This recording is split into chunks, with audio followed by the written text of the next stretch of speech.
नमस्कार साथियों, आप सबका स्वागत है साथ पढ़े पर।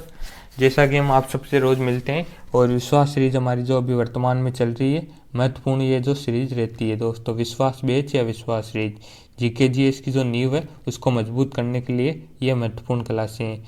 एक जैसे किस किस के लिए इम्पोर्टेंट है, दिल्ली पुलिस, एसएससी जीडी और जो बिहार एसएससी है उसके लिए, और एसएससी का कोई भी एग्ज़ाम हो जैसे कि सीजीएल हो, सीएचएसएल हो या सीपीओ हो, उन सब के लिए ये क्लास महत्वपूर्ण रहती है दोस्तों।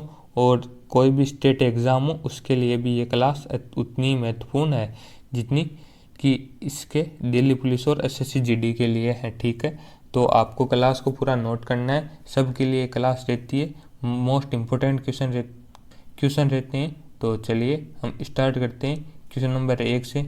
अगर आपको जीके में या जीएस में उसमें कोई भी मतलब डाउट हो तो आप हमसे कमेंट बॉक्स में पूछ सकते हैं। और इस क्लास में हम आपको जीके, जीएस और करंट अफेयर्स को पूरे तरीके से बताते हैं दोस्तों। तो तीनों के लिए एक ही क्लास है, तीनों का कॉम्बो है दोस्तों ये। तो चलिए स्टार्ट करते हैं हम। पहला प्रश्न आपके सामने, बेगम हजरत महल कब किस खेल से संबंधित है दोस्तों? तो हॉकी, टेनिस, फुटबॉल या फिर क्रिकेट। तो दोस्तों अगर इस क्वेश्चन से घबराना नहीं है दोस्तों, अगर आप इस क्लास को सुनोगे तो आप ऐसे कई क्वेश्चन को कर पाओगे दोस्तों। तो जो किस खेल से संबंधित है, बेगम हजरत महल कब, तो ये अपने फुटबॉल से संबंधित है दोस्तों। आगे वाला क्वेश्चन भी इस खेल से संबंधित है कि कूच विहार जो ट्रॉफी है ये किस खेल से संबंधित है, तो ये आपको बताना है, महत्वपूर्ण जो रहने वाली है। बास्केटबॉल, बैडमिंटन, क्रिकेट या फिर गोल्फ। तो सही जवाब होगा दोस्त ये जो कूच विहार ट्रॉफी है, कूच विहार, यह है अपने क्रिकेट से संबंधित है। तो चलिए आगे बढ़ रहे हैं हम। अगला क्वेश्चन है, विक्रम साराभाई अंतरिक्ष केंद्र कहाँ स्थित है? चेन्नई, तिरुवनंतपुरम, बेंगलुरु या फिर श्रीहरिकोटा। तो दम है तो करके दिखाओ दोस्तों, अगर है दम तो इस प्रश्न को आप आंसर बताओ। तो इसका सही जवाब होगा तिरुवनंतपुरम, राइट आंसर होगा। इसका अंतरिक्ष केंद्र विक्रम साराभाई अंतरिक्ष केंद्र है तिरुवनंतपुरम में। कई लोगों को आपको ये नहीं आया होगा दोस्तों, इस प्रश्न को देखते ही आप में घबराहट हुई होगी, मैं दावे के साथ कह सकता हूँ। अगला क्वेश्चन है, सरल सा क्वेश्चन है कि मधुबनी किस राज्य से संबंधित चित्रकला है? तो उत्तर प्रदेश, राजस्थान, छत्तीसगढ़ या फिर बिहार। तो सही जवाब होगा इसका अपना बिहार है, उससे ये संबंधित है मधुबनी पेंटिंग। अगला क्वेश्चन, महान्यायवादी का उल्लेख किस अनुच्छेद में? तो अनुच्छेद 76, अनुच्छेद 148, अनुच्छेद 165 या फिर अनुच्छेद 124। इन सब का भी हम विश्लेषण करेंगे दोस्तों। इसका पहले आप सही जवाब गेस करें। तो इसका सही जवाब होगा दोस्तों कि महान्यायवादी का जो वर्णन है यह अनुच्छेद 76 में, भारत सरकार का सबसे बड़ा जो वकील है वह इसे कहते हैं। और वर्तमान में कौन है दोस्तों? ये वर्तमान में हमारे महान्यायवादी कौन है? तो आर वेंकट रमणी, इनको नोट कर लीजिए आप। ठीक है, आर वेंकट रमणी वर्तमान में। अनुच्छेद 148 में किसका वर्णन है? तो सीएजी का वर्णन 148 में। और वर्तमान में ये कौन है दोस्तों? तो वर्तमान में हमारे सीएजी है गिरीश चंद्र मुर्मू, इसको भी आप नोट कर लें। मैं भी आधा ही नोट कर पा रहा हूँ, आगे जगह नहीं है, तो आप इसको नोट कर लीजिएगा। फिर है 165। तो 165 में ये महान्यायवादी तो हो गए क्षेत्र में, और ये होता है महाधिवक्ता। ठीक है, महाधिवक्ता ये जो राज्य सरकार है उसके लिए उसके जो सबसे बड़े वकील है वह है। और अनुच्छेद 124 में क्या है? तो सुप्रीम कोर्ट का गठन के उल्लेख 124 में है। विश्व कैंसर दिवस कब मनाया जाता है? तो ये आप बता दीजिए कि कब मनाते हैं विश्व कैंसर दिवस? 2 फरवरी, 1 फरवरी, 4 फरवरी या 4 जनवरी। तो सही जवाब क्या होगा दोस्तों? आप में से लगभग 99% लोगों को ये नहीं आता है, मैं पूरी तरीके से श्योर हूँ दोस्तों कि आप जवाब क्या होगा इसका सही जवाब है कि 4 फरवरी को यह विश्व कैंसर दिवस मनाया जाता है। अगले क्वेश्चन में आ चुके हैं कि खानवा का युद्ध कब हुआ था? आप इस क्वेश्चन में कंफ्यूज होने वाले हो।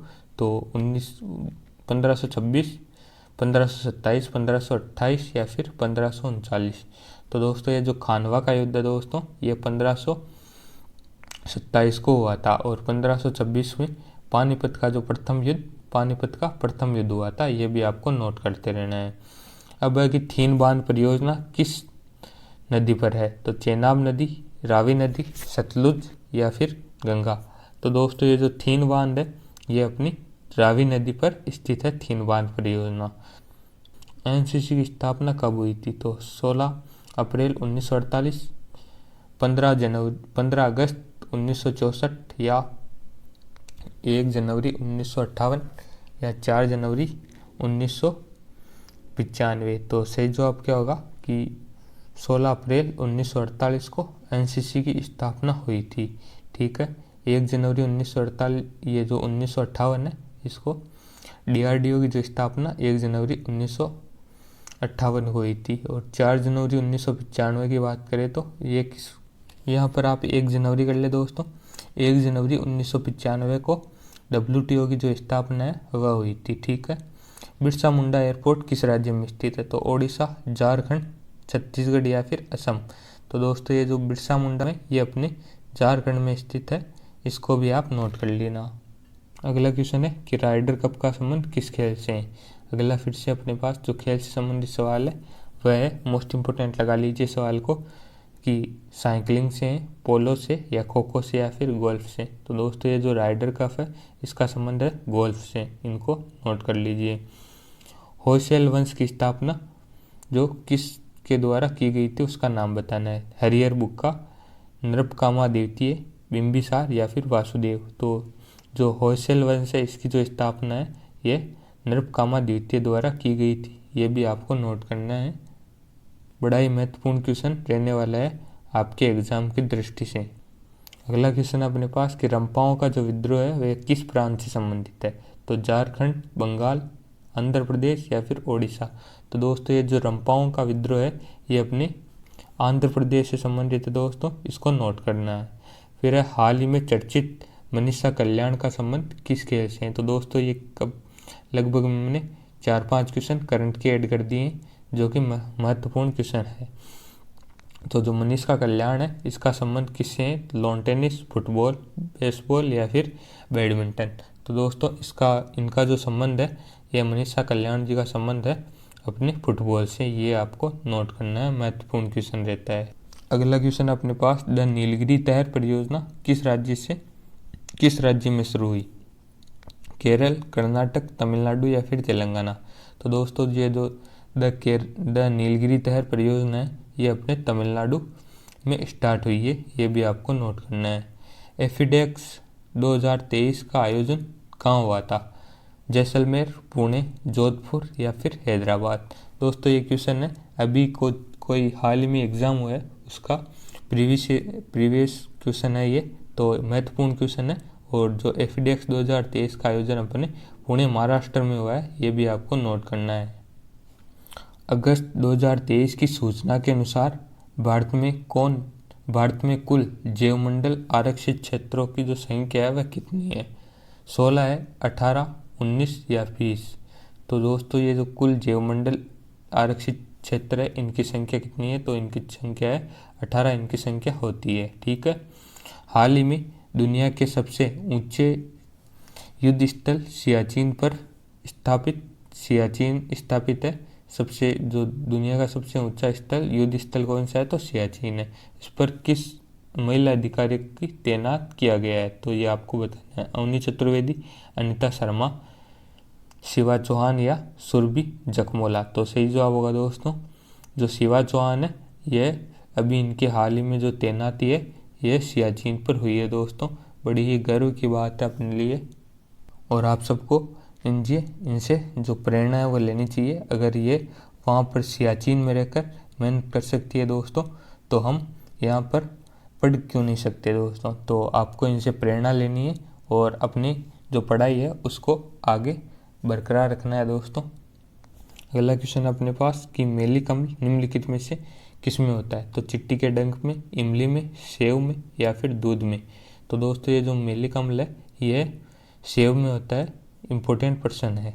भारत में जो नियमित रूप से जो जनगणना है ये कब शुरू हुई थी, तो 1882, 1881, 1872 या फिर 1871। तो सही जवाब क्या होगा इसका, 1881 में जो नियमित जनगणना है दोस्तों ये शुरू हुई थी। अगर पूछे कि पहली बार जो जनगणना है वह अनियमित हुई थी, लेकिन 1972 में स्टार्ट हो गई थी। लेकिन नियमित की बात करें तो नियमित 1981 राइट आंसर होगा। अब है कि मेगास्थनीज किसके शासनकाल में भारत आया था? तो चंद्रगुप्त द्वितीय, हर्षवर्धन, मोहम्मद बिन तुगलक या चंद्रगुप्त मौर्य। तो सही जवाब होगा दोस्तों इसका चंद्रगुप्त जो मौर्य हैं इनके शासनकाल में मेगास्थनीज भारत आया था। और ये जो मोहम्मद बिन तुगलक है इनके शासनकाल में कौन आया था? तो इब्न बतूता, आपको नोट कर लेना है, ठीक है, इब्न बतूता। ठीक, आगे जल मंदिर किस राज्य में स्थित है? तो बताइए उत्तर प्रदेश वालों कि जल मंदिर किस राज्य में स्थित है? उत्तर प्रदेश में, ओडिशा में, बिहार में या फिर छत्तीसगढ़ में? तो इसका जो सही जवाब होगा बिहार राइट आंसर होगा दोस्तों, कि बिहार में यह जल मंदिर स्थित है आपके लिए। अगला क्वेश्चन है प्रधानमंत्री किसान सम्मान निधि योजना कब स्टार्ट हुई थी? तो 24 फरवरी 2019, 10 जुलाई 2014, 5 मई 2016 या 18 फरवरी 2016। तो सही जवाब क्या होगा?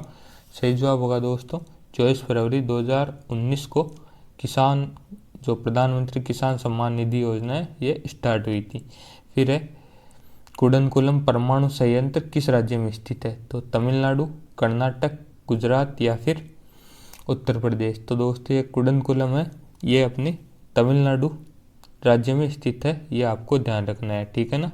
और कर्नाटक में नोट करना है कि केगा परमाणु जो संयंत्र है, केगा कहाँ पर है? तो केगा है कर्नाटक में। और यहाँ पर गुजरात में काकरापार, ये भी आपको नोट कर लेना है। उत्तर प्रदेश की बात करें तो उत्तर प्रदेश में नरोरा जो परमाणु संयंत्र है ये स्थित है नरोरा। आगे बढ़ते हैं। अब है कि खर्ची पूजा है ये किस राज्य से संबंधित है? तो कर्नाटक, असम, उत्तर प्रदेश या फिर त्रिपुरा? तो सही जवाब होगा इसका त्रिपुरा राइट आंसर होगा। त्रिपुरा में खर्ची पूजा की जाती है दोस्तों।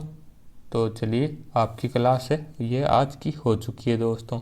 तो दोस्तों आशा करता हूँ कि आपने क्लास को पूरा नोट कर लिया होगा और जो पिछली जो क्लासें हैं वह भी आपने ले ली होगी। आज की ये जो हमारी पाँचवीं क्लास थी दोस्तों, नहीं शायद छठवीं क्लास थी आज की, तो वो आप देख लेना कि शायद 5 क्लास हो चुकी है। आज की हमारी छठी क्लास थी।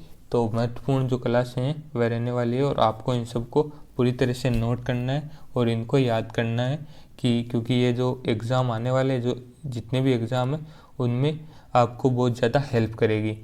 तो आशा करता हूँ कि आप सब क्लास को ले रहे होंगे और अपनी पढ़ाई को शुरू कर रहे होंगे।